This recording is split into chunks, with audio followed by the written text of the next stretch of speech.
Welcome to another journey through football history. Tonight, we'll explore the complete story of one of the world's most beloved clubs, FC Barcelona.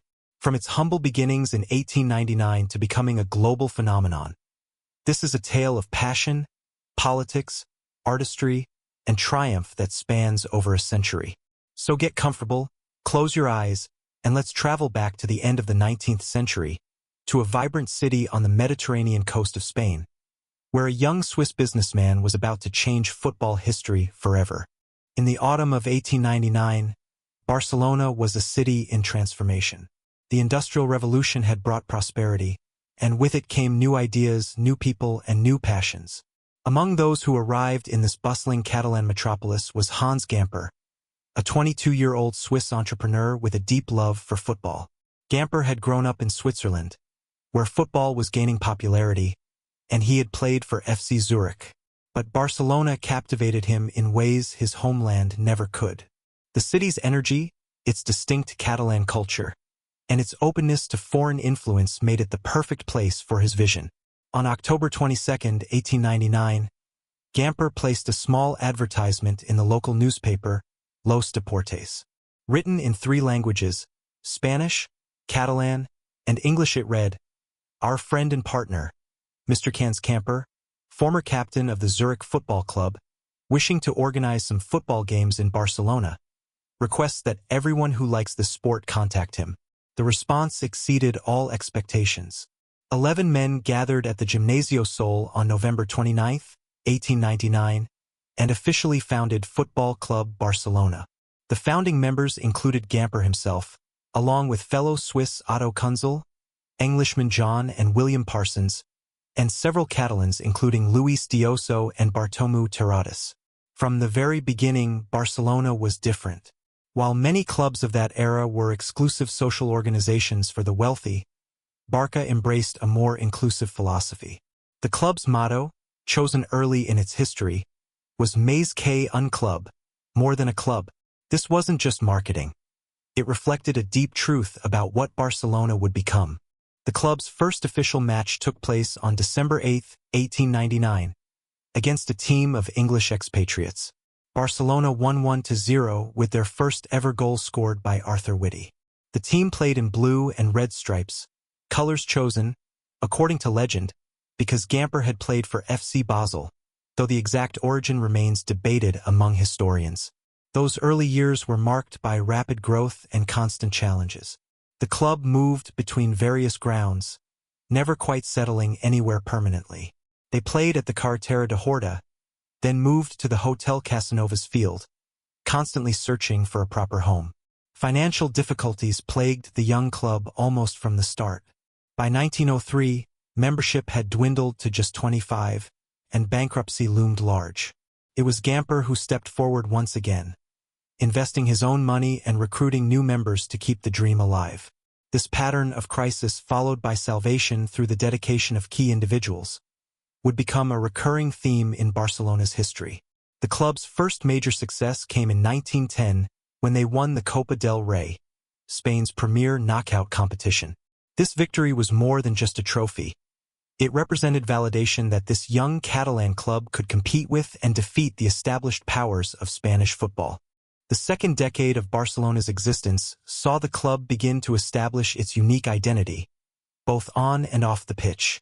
Hans Gamper, who had Catalanized his name to Joan, became the club's president in 1908 and would hold the position multiple times over the next decade. Under Gamper's leadership, Barcelona began to develop the playing philosophy that would eventually become known worldwide as tiki-taka, though it wouldn't be called that for many decades. The emphasis was always on technical skill, possession football, and beautiful play. Gamper famously said, "We will win playing well. If we can't win, at least we will play well." The club moved to a new stadium, Camp de la Industria, in 1909. With a capacity of 6,000, it was a significant upgrade from their previous grounds. This new home coincided with a period of sustained success. Barcelona won the Pyrenees Cup in 1910 and 1911, defeating French sides and establishing themselves as a force beyond Spanish borders. The 1910s also saw Barcelona win their first league championship. The Campeonato de Catalunya, while regional rather than national, was fiercely competitive and provided the foundation for the club's growing reputation. They would dominate this competition throughout the decade, winning it multiple times. But Barcelona's growing success on the pitch was accompanied by increasing political significance off it. Catalonia had its own language, culture, and identity, distinct from the rest of Spain. As Barcelona Football Club grew in stature and popularity, it naturally became a symbol of Catalan pride and independence. This political dimension would bring both glory and suffering to the club in the years to come.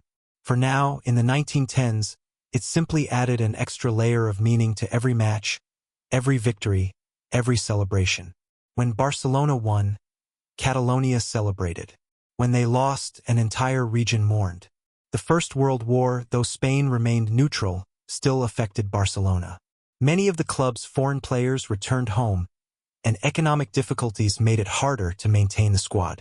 Yet the club persevered, continuing to grow its membership and establish deeper roots in Catalan society. In 1919, Barcelona achieved one of their most significant early triumphs by winning the Copa del Rey again, defeating Athletic Bilbao 5-2 in a thrilling final. The victory celebration in Barcelona was unlike anything seen before, with thousands taking to the streets in scenes that prefigured the massive celebrations that would become synonymous with the club in later decades. The 1920s brought new challenges and new opportunities. The club outgrew Camp de la Industria and began planning for a larger stadium. They also started to attract better players, both from within Spain and from abroad. The emphasis remained on skillful, attacking football, but now they had the resources to recruit players who could execute this vision at the highest level. Joan Gamper continued to be the driving force behind the club's development. His vision extended beyond just winning matches. He wanted Barcelona to represent something greater. Under his guidance, the club's social programs expanded, its youth development improved, and its connection to the broader Catalan community deepened. By 1922, Barcelona had moved to an even larger stadium, less courts, with a capacity of 20,000.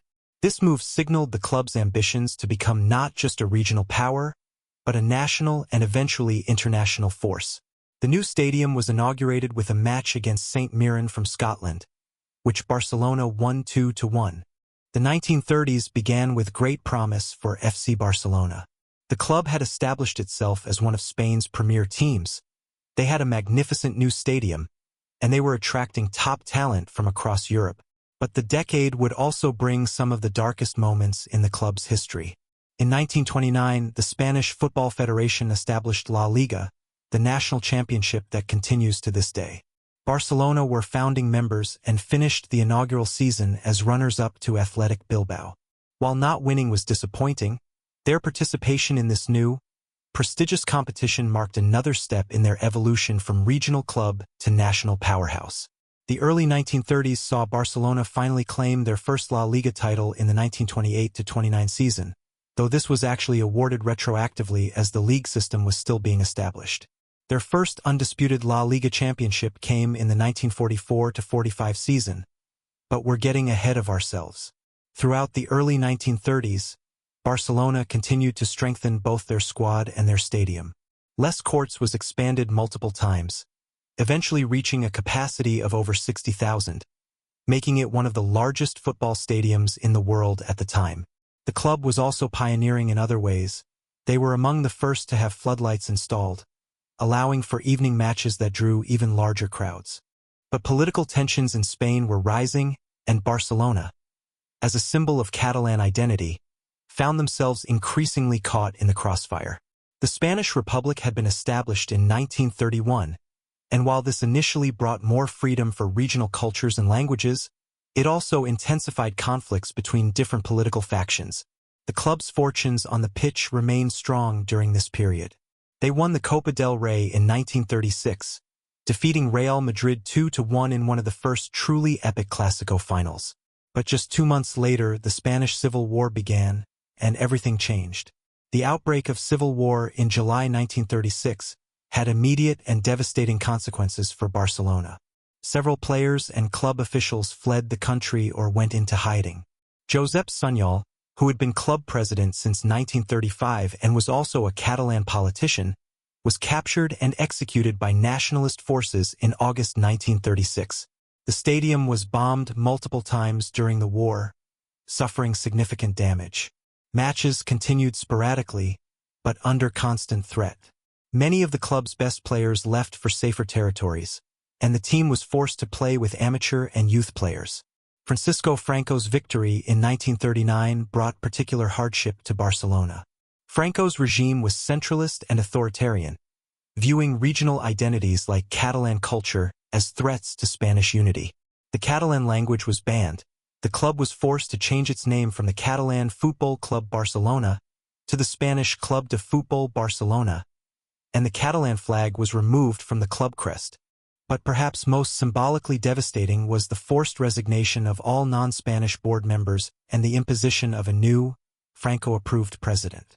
The regime attempted to use Barcelona as a propaganda tool, but the club and its supporters resisted in subtle ways.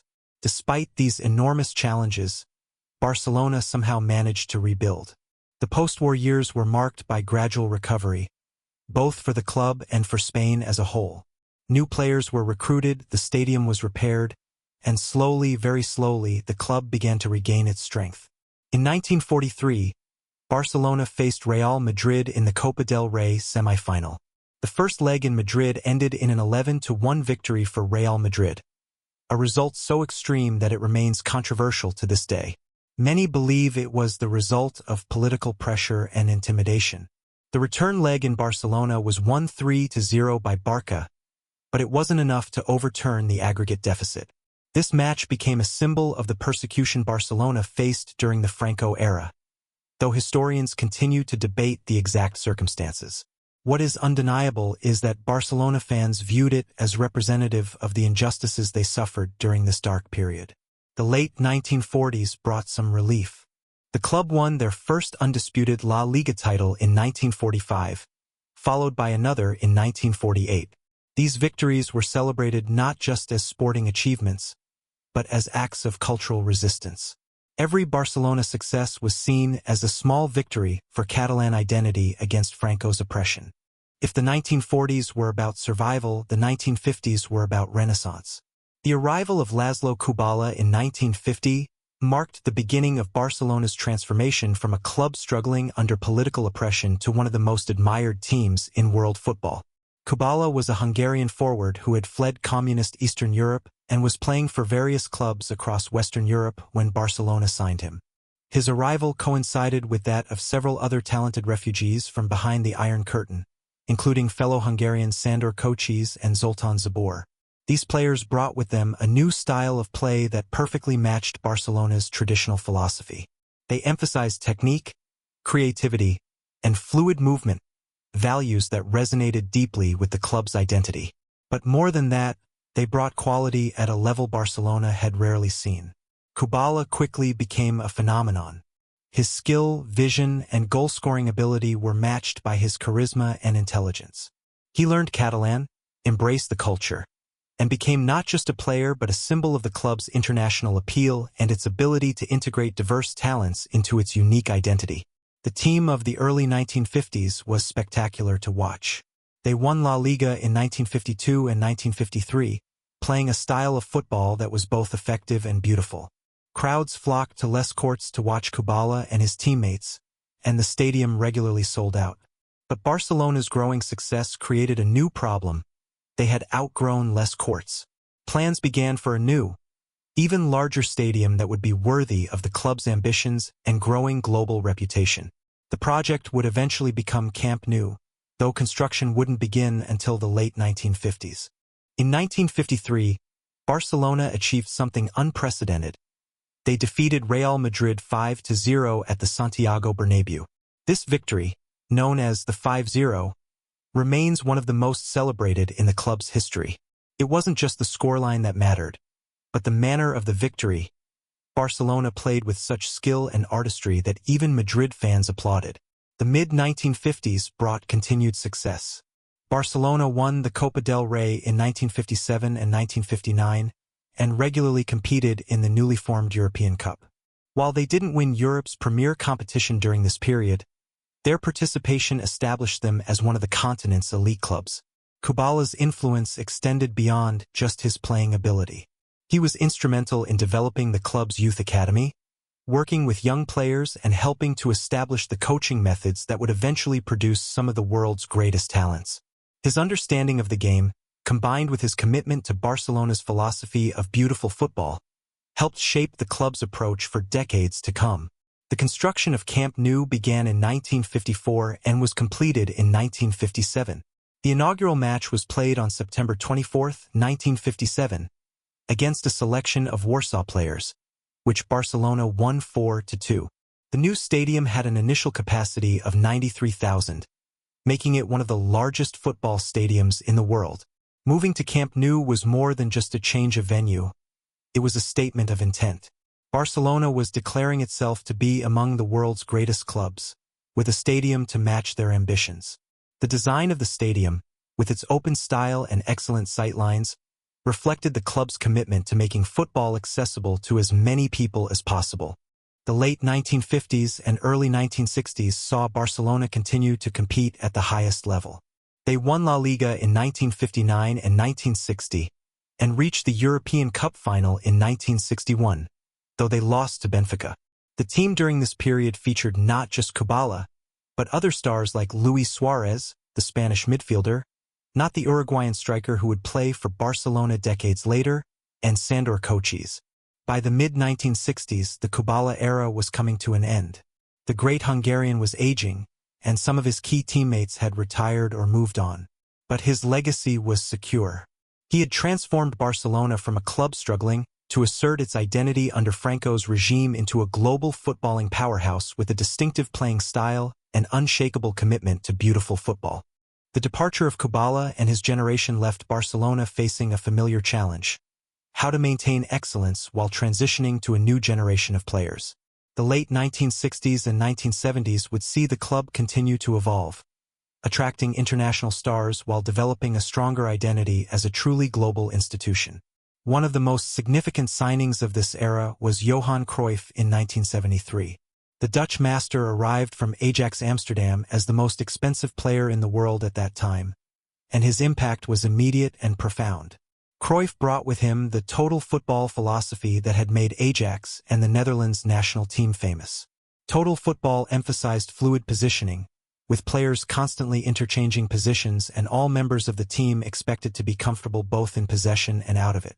This philosophy aligned perfectly with Barcelona's traditional emphasis on technique and intelligence, but added new tactical sophistication.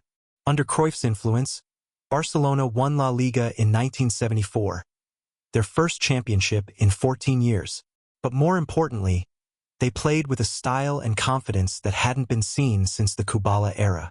Cruyff's ability to read the game, combined with his technical skills and leadership qualities, elevated everyone around him. The 1970s also saw Barcelona become more successful in European competition. They reached the European Cup Winners' Cup final in 1969, though they lost to Slovan Bratislava. However, they would win this competition in 1979 and 1982, defeating Fortuna Düsseldorf and Standard Liège respectively.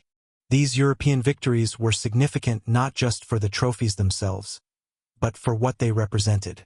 Barcelona was establishing itself as a club that could compete with and defeat the best teams from across Europe. This success helped attract even more top international talent to Camp Nou. The club during this period also began to modernize its approach to business and marketing.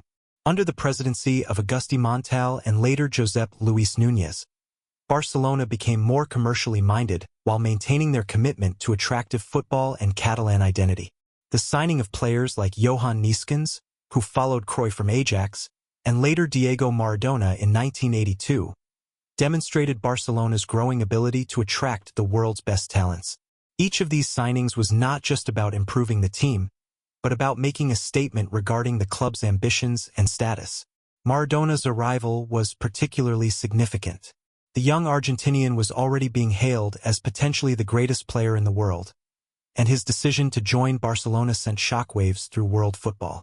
Though his time at the club was relatively brief, 1982 to 1984, and marred by injuries and controversies, his presence elevated Barcelona's global profile immensely.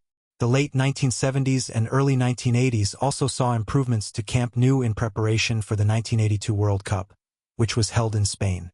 Barcelona hosted several matches, including a semi-final, and the global attention helped showcase both the city and the club to a worldwide audience. During this period, Barcelona also began to place greater emphasis on their youth development.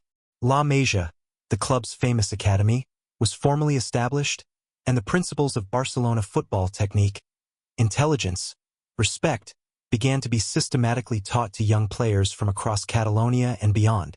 The political situation in Spain was also changing. Franco died in 1975, and Spain began its transition to democracy. For Barcelona, this meant they could once again openly embrace their Catalan identity. The club name reverted to its original Catalan form, the Catalan flag was restored to the crest, and Camp Nou once again became a place where Catalan culture could be openly celebrated. This political freedom coincided with improved performance on the pitch. Barcelona won the Copa del Rey in 1978 and the European Cup Winners' Cup in 1979. They were also becoming regular participants in European competition and were building a reputation as one of the continent's most attractive teams to watch. By 1980, Barcelona had established themselves as one of the world's major football clubs. They had the largest stadium, a growing global fan base, a commitment to beautiful football, and the financial resources to compete for the best players. The stage was set for what many consider to be the most successful period in the club's history. The 1980s began with Barcelona facing a familiar paradox. They had talented players, a magnificent stadium, passionate supporters, and significant financial resources, yet major trophies remained elusive. La Liga championships were sporadic, and European glory had been limited to the Cup Winners' Cup. This would all change with a decision that would transform not just the club, but world football itself. In 1988, Barcelona made perhaps the most important appointment in their history. They named Johan Cruyff as head coach. Cruyff had been a transformational player for the club in the 1970s, and now he would have an even greater impact as a manager. His vision of how football should be played would create what became known as the Dream Team, arguably the greatest side in Barcelona's history. Cruyff's philosophy was simple yet revolutionary. He believed football should be played with intelligence, creativity, and constant movement. His teams would press high, maintain possession, and create chances through patient build-up play and sudden, devastating attacks. Every player needed to be comfortable on the ball, and everyone was expected to contribute both defensively and offensively. The players he assembled to execute this vision were extraordinary. Goalkeeper Andoni Zubizarreta provided reliability and distribution from the back. The defense was anchored by Ronald Koeman, a Dutch center-back who could play like a midfielder, and Siki Begiristain, who epitomized the club's commitment to homegrown talent. In midfield, Pep Guardiola emerged as the orchestrator, a young Catalan who understood perfectly what Cruyff wanted and had the technical ability to execute it. Alongside him, players like Baquero and later Michael Laudrup provided creativity and vision. Up front, Risto Stoichkov offered pace and power, while Romario provided the clinical finishing. The transformation wasn't immediate. Cruyff's first seasons required patience as players adapted to new roles and responsibilities. But by 1990, everything began to click. Barcelona won La Liga in 1990-91, their first championship since 1985, playing football that was both effective and mesmerizing. But it was the 1991-92 season that truly announced Barcelona's arrival as Europe's premier team. They won La Liga again, but more importantly, they claimed their first ever European Cup, defeating Sampdoria 1-0 at Wembley Stadium in London. Ronald Koeman's extra-time goal not only won the match but validated everything Cruyff had been building. The victory celebration in Barcelona was unprecedented. An estimated 1 million people lined the streets as the team paraded through the city. For Catalans, this wasn't just a football triumph. It was proof that their club, their culture, their way of doing things could succeed on the world's biggest stage. The success continued throughout the early 1990s. Barcelona won La Liga 4 consecutive times from 1991 to 1994, a feat unmatched in the club's history. They played football that was imitated but rarely equaled, with their patient passing, sudden acceleration, and clinical finishing becoming the template for how the game should be played. Individual players reached new heights during this period. Risto Stoichkov won the Ballon d'Or in 1994, becoming the first Barcelona player to claim football's most prestigious individual award. Romario was equally devastating, forming partnerships that terrorized defenses across Europe. Meanwhile, Pep Guardiola was learning from Cruyff every day, absorbing lessons that would prove crucial when he later became coach himself. The tactical innovations of this period extended far beyond just Barcelona. Cruyff's use of a false nine, his emphasis on playing out from the back, his insistence that every player be comfortable in possession. These concepts revolutionized football and influenced coaches worldwide. Many of today's most successful managers cite Cruyff's Barcelona as a primary influence on their own philosophies. Camp Nou during this era was a cathedral of football. The stadium was regularly filled to its 100,000 plus capacity, with fans coming not just to see victories but to witness art. The phrase Mais qu'un club took on new meaning. Barcelona wasn't just representing Catalonia, but was showing the world how football could be played when technique, intelligence, and creativity were prioritized above physical attributes alone. The period also saw significant developments off the pitch. Joan Gamper's old philosophy of combining sporting excellence with social responsibility was revived and modernized. The club became more involved in charitable work and began using its global platform to promote Catalan culture and the Catalan language worldwide. By the mid-1990s, age and transfers had begun to break up the dream team. Cruyff himself was dismissed in 1996 after disagreements with the board, ending one of the most successful periods in world football. But his legacy was secure. He had transformed Barcelona into the archetype of how beautiful, winning football could be played. The statistics from this era tell only part of the story. For La Liga titles, 1 European Cup, 1 Cup Winners' Cup, and multiple domestic cups were impressive, but the true achievement was cultural. Cruyff had created a template for Barcelona football that would influence the club for generations to come. The departure of Johan Cruyff in 1996 left Barcelona facing a challenge that would define the next decade. How do you follow perfection? The Dream Team era had set standards so high that anything less than total dominance felt like failure. The late 1990s and early 2000s became a period of transition, experimentation, and ultimately, rediscovery of the club's true identity. Initially, Barcelona tried to maintain their success by bringing in established stars from around the world. Players like Ronaldo, the Brazilian phenomenon, arrived with enormous expectations.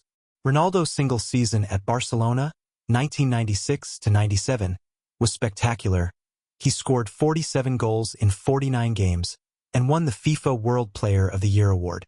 Yet even this extraordinary individual brilliance couldn't mask the fact that the team's collective identity had become unclear. The problem wasn't talent.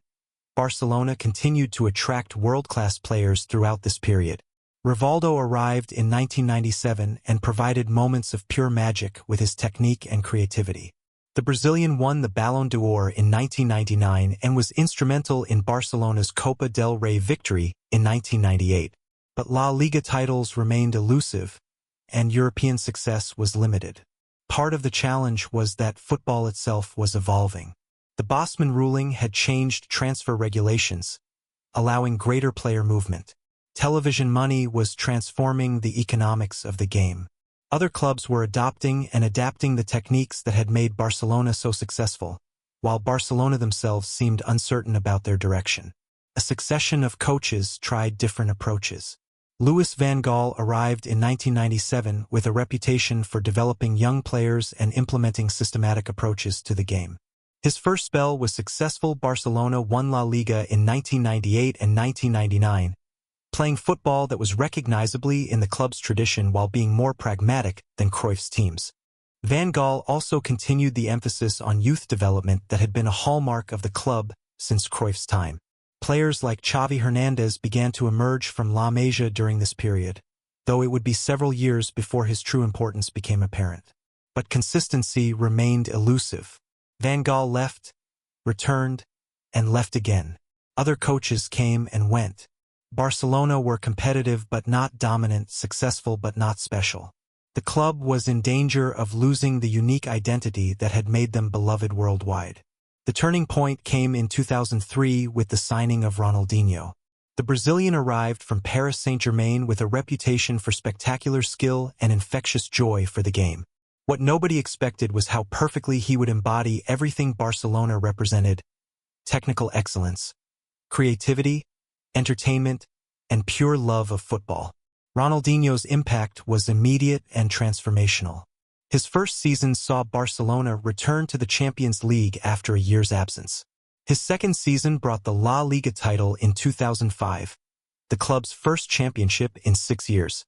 But statistics tell only part of Ronaldinho's story. His true contribution was reintroducing the world to Barcelona's unique magic. Watching Ronaldinho play was like watching football distilled to its purest essence. His skills were extraordinary: the step-overs, the no-look passes, the impossible shots that somehow found the net. But more than that, he played with a smile that was genuinely infectious. He celebrated every great moment, whether created by himself or teammates, and his joy reminded everyone why they had fallen in love with football in the first place. The 2005 to 2006 season represented the culmination of Ronaldinho's Barcelona career. The team won La Liga and, more importantly, claimed the Champions League by defeating Arsenal 2-1 in the final. It was Barcelona's second European Cup and their first since 1992. The victory validated the club's return to the summit of world football. That team featured other exceptional talents as well. Samuel Eto'o provided pace and clinical finishing up front. Deco, the Portuguese playmaker, offered creativity and intelligence in midfield. The defense was marshaled by Carles Puyol, a homegrown hero who embodied the club's fighting spirit and commitment to the Catalan cause. But perhaps most significantly, this period saw the emergence of a young Argentine named Lionel Messi. Messi had joined Barcelona's youth academy as a 13-year-old, and the club had literally invested in his growth by paying for growth hormone treatments. His first-team debut came in 2004, and by 2005 to 2006, he was beginning to show glimpses of the greatness that would define the next era. Frank Rijkaard, the Dutch coach during this period, deserves enormous credit for creating an environment where both established stars and emerging talents could flourish. His calm demeanor and tactical flexibility allowed players like Ronaldinho to express themselves while maintaining the team structure necessary for sustained success. The mid-2000s also saw Barcelona re-establish their reputation as a club that developed as well as bought talent. Xavi was now a regular starter and beginning to show the passing ability that would make him legendary. Andres Iniesta was emerging as another product of La Masia with special gifts. The combination of homegrown talent and carefully selected international stars created a team with both technical excellence and deep emotional connection to the club. By 2006, Barcelona had won the Champions League, La Liga, and had re-established their identity as the world's most exciting team to watch. Ronaldinho had won the Ballon d'Or in 2005, and the club was attracting global attention not just for their success but for their style. Camp Nou was once again a pilgrimage site for football lovers worldwide. However, the late 2000s brought new challenges. Ronaldinho's form began to decline, partly due to injuries but also due to off-field distractions. The team's performance became inconsistent, and Real Madrid, under new management, began to close the gap. By 2008, it was clear that Barcelona needed another transformation. In May 2008, Barcelona made a decision that would create the greatest team in football history.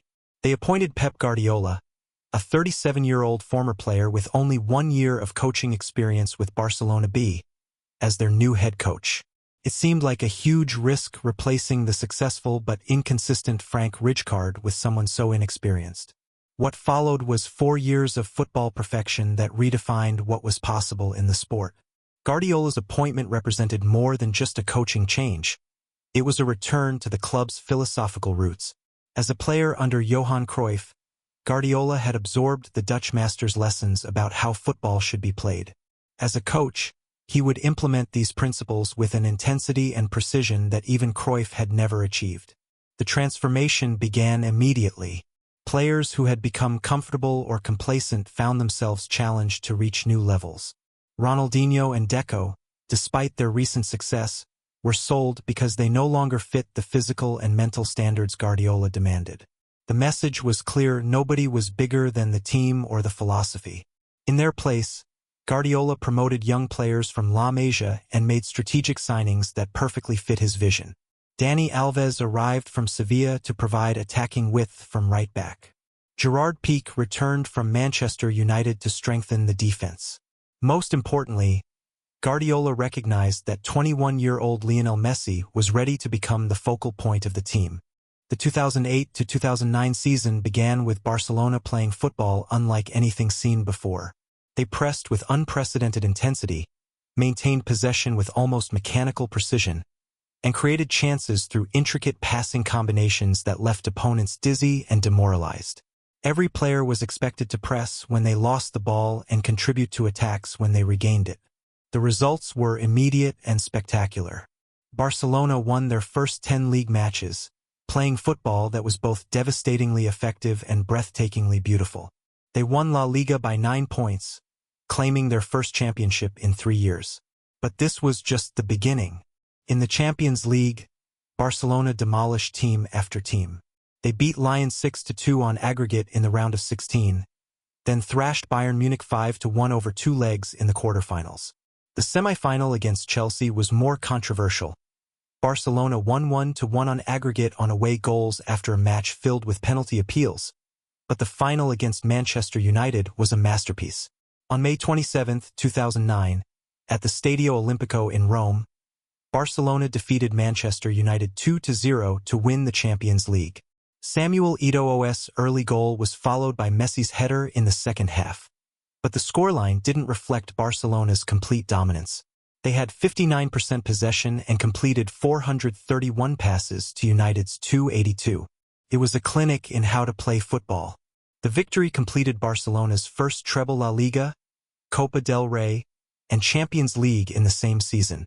No Spanish club had ever achieved this feat. The celebration in Barcelona was extraordinary, with over 1 million people lining the streets.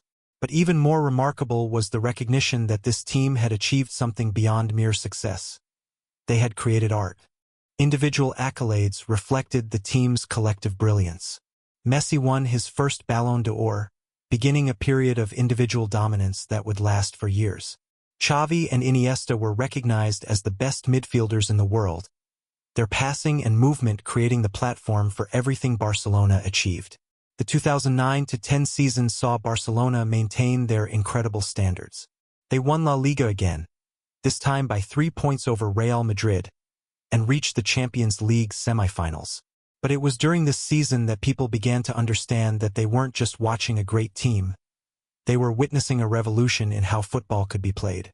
Guardiola's tactical innovations were subtle but profound.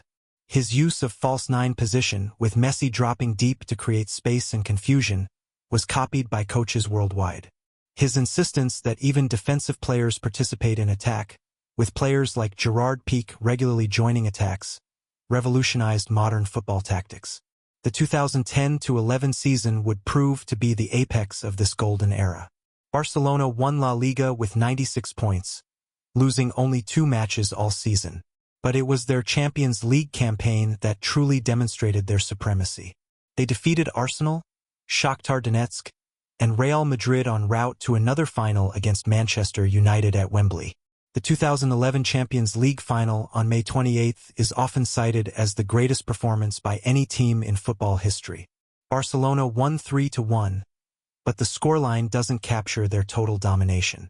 They completed 518 passes to United's 280, had 68% possession, and created chance after chance through their mesmerizing passing combinations. Pedro's early goal was followed by Messi's second-half strike and David Villa's late clincher. Sir Alex Ferguson, Manchester United's legendary manager, admitted after the match that Barcelona were simply the better team. "They do make you feel inferior," he said. "They make you chase shadows." It was an acknowledgement from one of football's greatest minds that he had witnessed something unprecedented. That Barcelona team featured what many consider the greatest midfield trio in football history. Xavi Hernandez, with his metronomic passing and perfect positioning, was the conductor. Andres Iniesta provided the magic touches and crucial goals in big moments. Sergio Busquets, despite being the youngest of the three, anchored the midfield with his intelligence and ball-winning ability. In defense, Carles Puyol's leadership and passion epitomized the club's values, while Dani Alves redefined what a fullback could contribute to attacking play. Up front, alongside Messi, players like David Villa and Pedro provided the perfect combination of individual quality and tactical discipline. But it was Messi who had become the symbol of everything Barcelona represented. His goal-scoring statistics during this period were almost comical. He scored 53 goals in 55 games during 2010-11, but it wasn't just the quantity that amazed people. His ability to create something from nothing, to score goals that seemed impossible, and to do it all while remaining humble and focused on team success, made him the perfect embodiment of Barcelona's philosophy. The 2011-12 season brought new challenges. Real Madrid, under José Mourinho, had strengthened significantly and were playing with renewed intensity and focus. The rivalry between the two clubs reached new heights of intensity, with multiple Clásico matches in crucial competitions creating drama that captivated the entire football world. Barcelona managed to defend their Champions League crown, reaching the semi-finals before losing to eventual winners Chelsea in a match that many feel they deserved to win.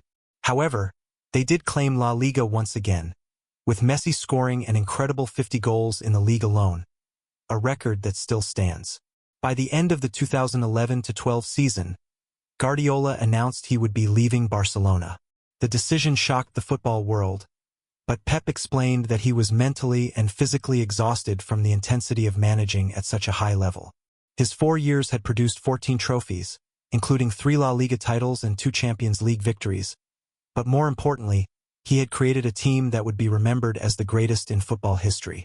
Replacing Pep Guardiola was always going to be impossible, but Barcelona chose Tito Vilanova, Guardiola's former assistant, hoping to maintain continuity with the successful philosophy. The 2012-13 season began with optimism that the team could continue their dominance under new leadership. Initially, the transition appeared seamless. Barcelona won La Liga with a record-breaking 100 points, losing only 2 matches all season. Messi continued his incredible goal-scoring form, netting 46 goals in La Liga and becoming the first player in history to score in 21 consecutive league matches. The team's playing style remained recognizably Barcelona: patient possession, quick passing combinations, and devastating attacking transitions. However, challenges were beginning to emerge beneath the surface. The core of the team was aging. Xavi was 33, Puyol was 34, and even Iniesta was approaching 30. More crucially, other teams had begun to figure out ways to neutralize Barcelona's approach. Defensive teams realized that sitting deep, staying compact, and hitting Barcelona on the counterattack could be effective. The most devastating blow came in the Champions League semi-final against Bayern Munich. Barcelona had been expected to reach their 3rd consecutive final, but Bayern dismantled them 7-0 on aggregate. The 4-0 defeat in Munich was particularly shocking. Barcelona, the team that had made passing an art form, managed just 278 passes to Bayern's 481. They had been beaten at their own game by a German team that pressed higher, moved the ball faster, and showed greater physical intensity. The defeat marked the end of an era. For the first time since Guardiola's arrival, people questioned whether Barcelona's approach could still succeed at the highest level. The criticism was particularly harsh because it came after years of being told that Barcelona played football the right way.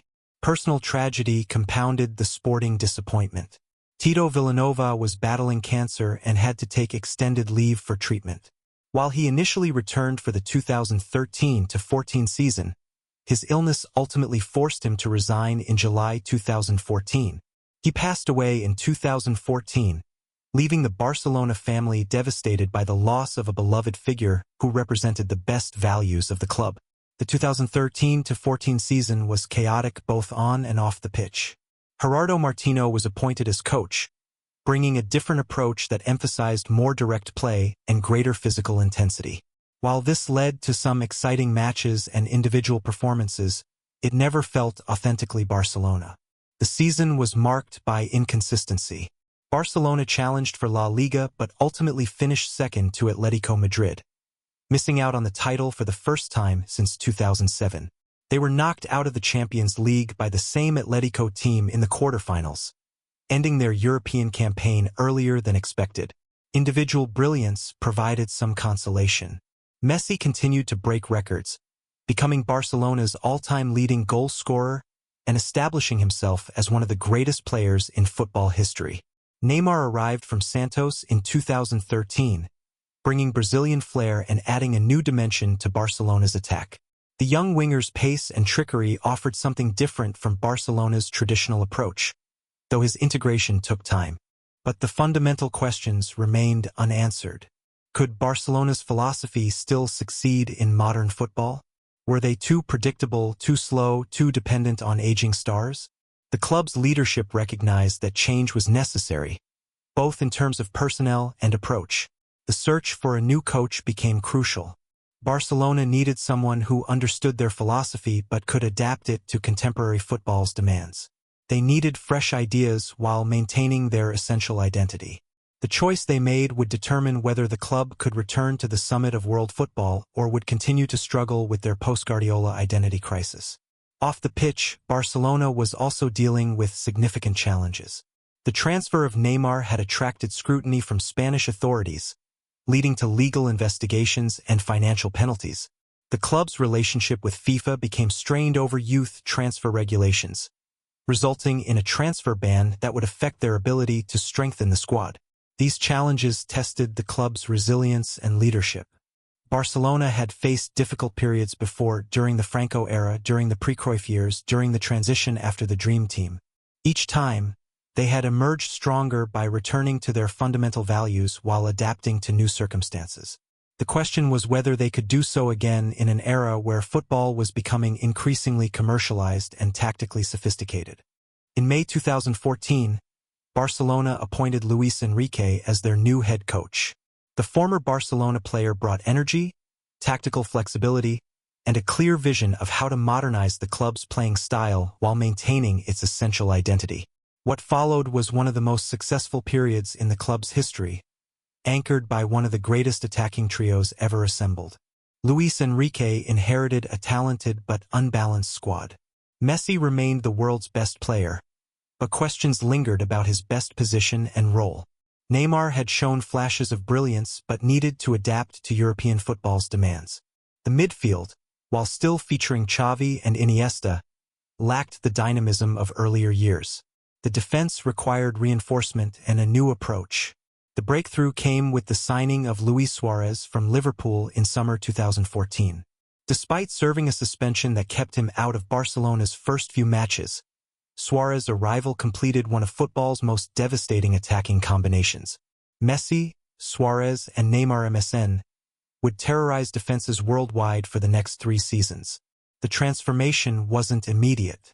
Barcelona's start to the 2014-15 season was inconsistent, with the team struggling to find the right balance between their traditional possession-based approach and Luis Enrique's desire for more directness and intensity.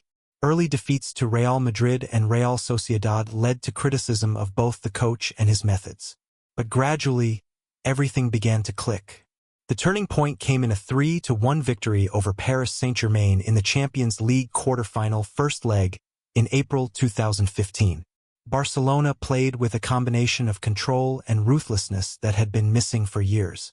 MSN scored all 3 goals, showcasing the understanding and complementary skills that would define their partnership. The 2015 Champions League final against Juventus in Berlin represented the culmination of Luis Enrique's first season. Barcelona won 3-1, with goals from Ivan Rakitic, Suarez, and Neymar completing another treble La Liga, Copa del Rey, and Champions League. It was Barcelona's second treble in 6 years, a feat no other club had ever achieved. What made this triumph particularly satisfying was how it validated Barcelona's ability to evolve.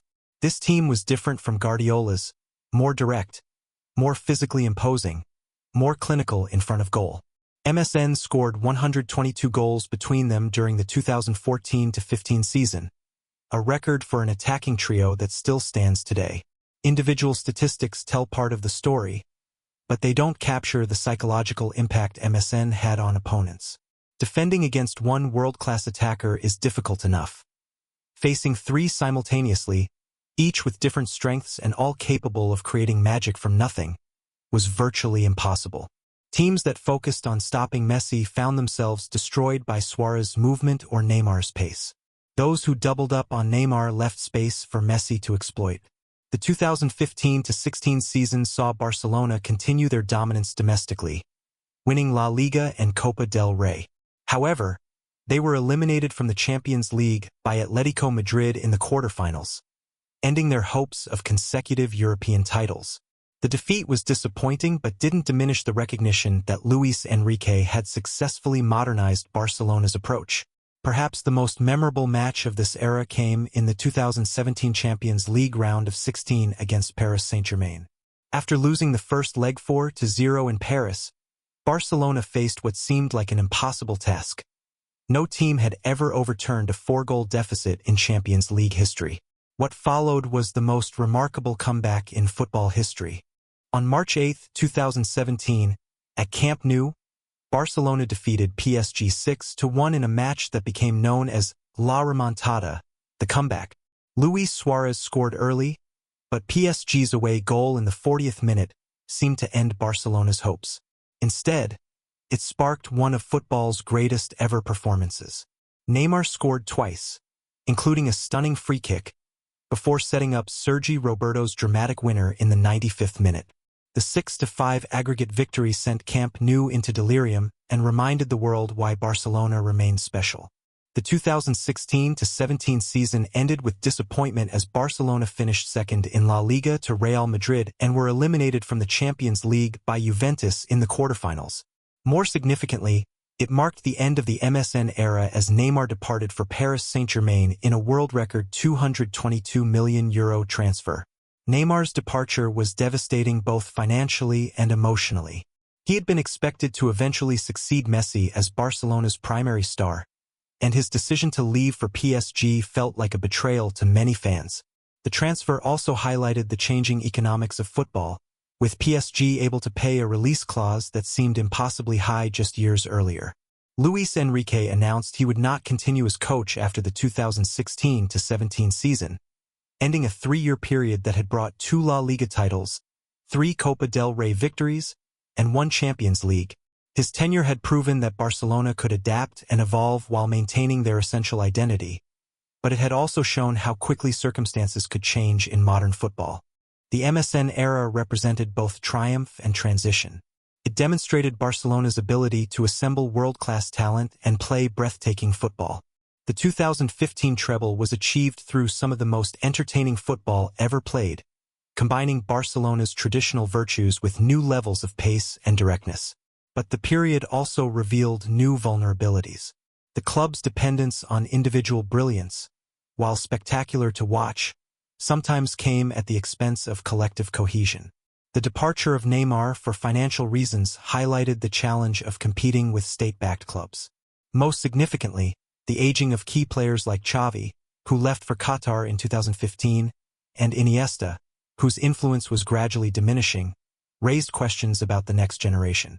The departure of Neymar in 2017 marked the beginning of one of the most turbulent periods in Barcelona's modern history. The club's attempts to replace him and maintain their competitive edge led to a series of expensive signings, financial complications, and sporting disappointments that would define the next several years. Ernesto Valverde was appointed as Luis Enrique's successor, bringing a more conservative approach that prioritized defensive stability and tactical discipline. His first season was successful domestically. Barcelona won La Liga and Copa del Rey, but the Champions League campaign ended in familiar disappointment with a quarter-final defeat to AS Roma. The 2018-19 season highlighted both Barcelona's continued domestic dominance and their European struggles. They won La Liga for the second consecutive year under Valverde, with Messi continuing to produce magical performances despite being in his 30s. However, the Champions League semi-final against Liverpool provided one of the most shocking collapses in the club's history. After winning the first leg 3-0 at Camp Nou, Barcelona traveled to Anfield seemingly assured of their place in the final. Instead, Liverpool produced one of the greatest comebacks in Champions League history, winning 4-0 to progress on aggregate. The defeat was particularly painful because it followed a similar pattern to the PSG comeback in 2017. Barcelona had dominated the first leg but failed to manage the psychological pressure of the return match. These European disappointments occurred despite significant investment in new players. Philippe Coutinho arrived from Liverpool for €120 million. Ousmane Dembele came from Borussia Dortmund for €105 million, and Antoine Griezmann joined from Atletico Madrid for €120 million. Each signing was intended to fill the void left by Neymar, but none successfully replicated his impact. The club's financial situation became increasingly precarious as revenues failed to keep pace with spending. Barcelona's wage bill grew to unsustainable levels, reaching over 70% of total revenue. The COVID-19 pandemic in 2020 exacerbated these problems, with stadium closures eliminating matchday income and reducing other revenue streams. On the pitch, the 2019-20 season ended without a major trophy for the first time since 2007-2008. Bayern Munich administered another humiliating Champions League defeat, this time 8-2 in the quarterfinals, exposing the gap that had opened between Barcelona and Europe's elite. The defeat led to Valverde's dismissal and his replacement by Quique Setien, but the fundamental problems remained unresolved. Ronald Koeman, the Dutch legend who had scored Barcelona's first European Cup-winning goal in 1992, was appointed coach in August 2020. His tenure coincided with Barcelona's most serious financial crisis in decades. The club's debt exceeded €1 billion, forcing them to reduce their wage bill dramatically.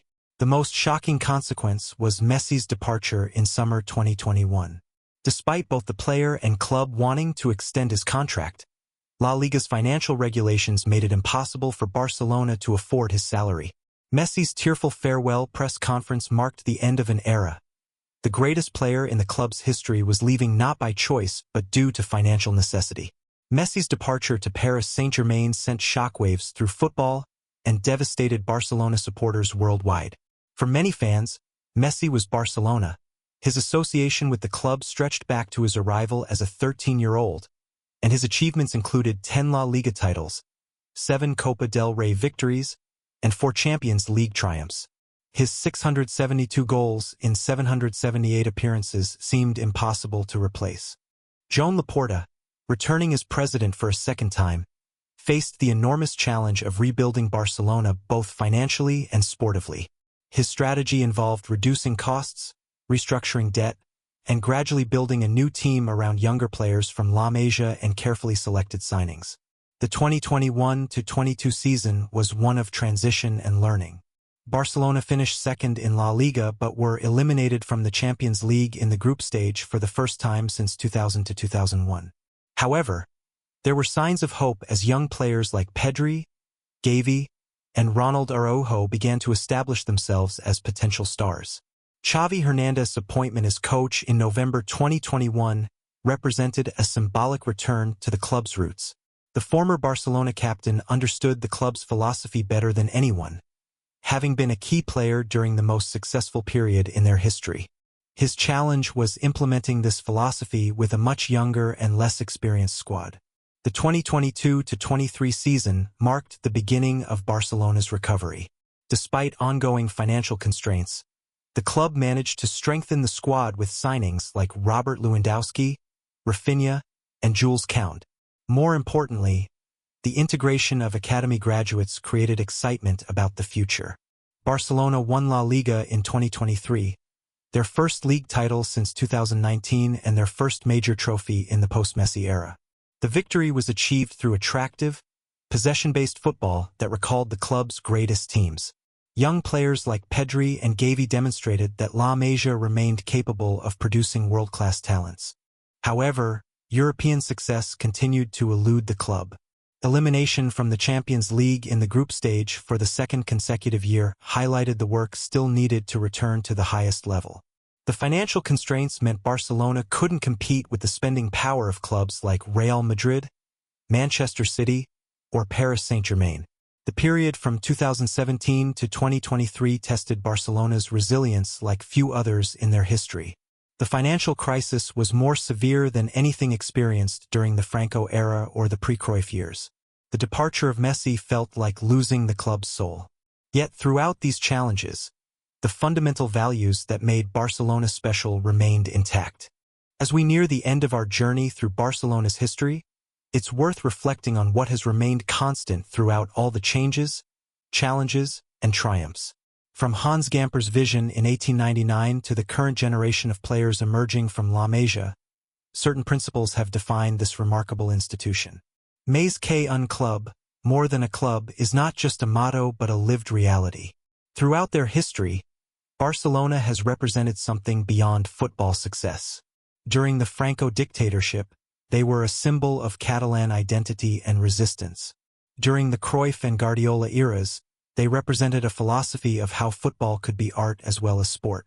In the modern era, they continue to stand for values of education, integration, and social responsibility. The commitment to developing young players has remained unwavering throughout the club's history. From the early days when Joan Gamper insisted on working with local talent, through Cruyff's systematization of youth development, to the current generation of La Masia graduates, Barcelona has maintained faith in the idea that the best football comes from understanding the game intellectually as well as physically. La Masia, Barcelona's famous youth academy, has produced an extraordinary number of world-class players. The facility itself, a renovated farmhouse on the outskirts of Barcelona, represents the club's approach, taking raw talent and nurturing it with patience, education, and unwavering commitment to the Barcelona way of playing. The style of play associated with Barcelona has evolved but maintained core principles throughout their history.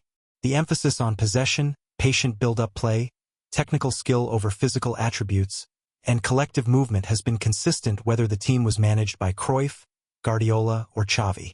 This consistency has made Barcelona instantly recognizable and has influenced football tactics worldwide. The relationship between Barcelona and Catalonia remains central to the club's identity. Camp Nou has served as a sanctuary for Catalan culture, a place where the Catalan language could be spoken freely even during periods of political oppression. The club's support for Catalan independence, while not universal among fans, reflects this deep cultural connection. Barcelona's influence on football tactics cannot be overstated.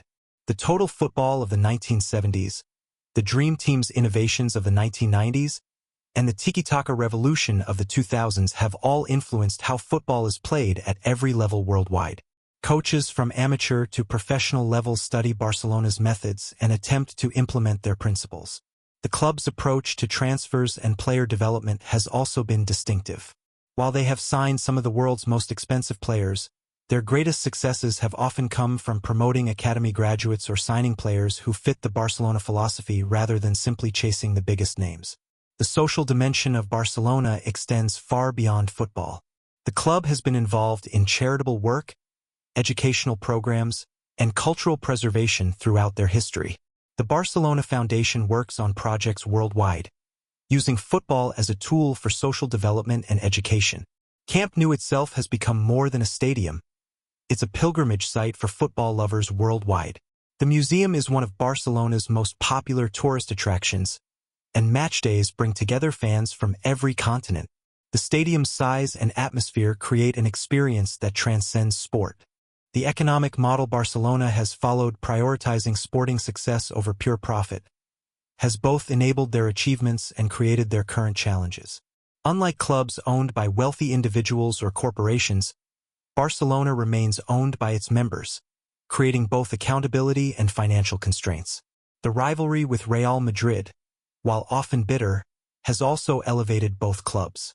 El Clasico is watched by hundreds of millions worldwide, and the competition between the two clubs has pushed both to achieve greater heights than either might have reached alone.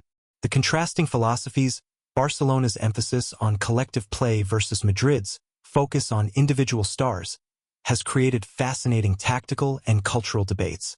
Looking toward the future, Barcelona faces both opportunities and challenges. The financial difficulties of recent years have forced the club to rely more heavily on youth development, potentially returning them to their roots. The success of players like Pedri and Gavi suggests that La Masia remains capable of producing world-class talent.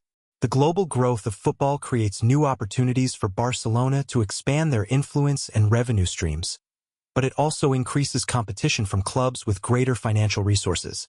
The challenge will be maintaining their distinctive identity while adapting to modern football's commercial realities. Climate change and sustainability have become important considerations for all major institutions, and Barcelona has committed to becoming carbon neutral and promoting environmental awareness. This represents a modern extension of their historical commitment to social responsibility. The digitization of football consumption changes how fans interact with the club. Virtual reality, streaming services, and social media create new ways to connect with supporters worldwide, while potentially reducing the importance of physical attendance at matches. Women's football has become increasingly important to Barcelona's identity. FC Barcelona Femení has become one of the world's most successful women's teams, winning the Champions League and playing with the same philosophical commitment to attractive football as the men's team. As our journey through Barcelona's history comes to an end, we're left with a story that is both complete and ongoing. From that small advertisement in Los Deportes in 1899 to the global phenomenon of today, Barcelona has remained true to its founding vision while constantly evolving to meet new challenges. The club has survived political oppression, financial crises, sporting disappointments, and internal conflicts.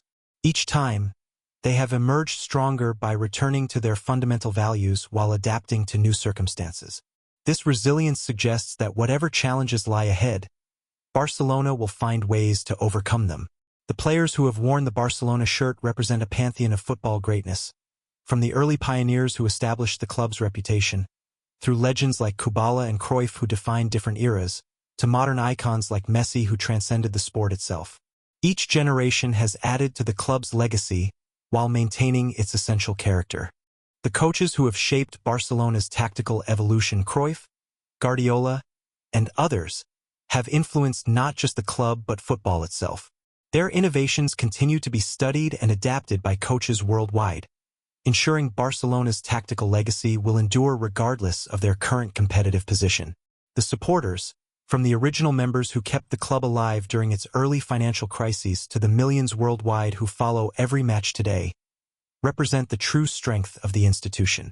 Their passion, loyalty, and understanding of what Barcelona represents have carried the club through its darkest moments and celebrated its greatest triumphs.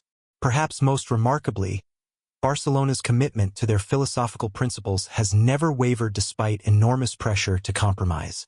The temptation to abandon their approach during difficult periods has always been resisted, and this consistency has ultimately been vindicated by success.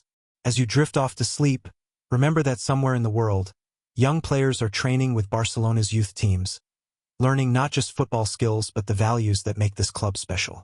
Coaches are studying match footage, searching for new ways to implement the timeless principles of possession, movement, and intelligent play. Fans are dreaming of future victories while honoring past achievements.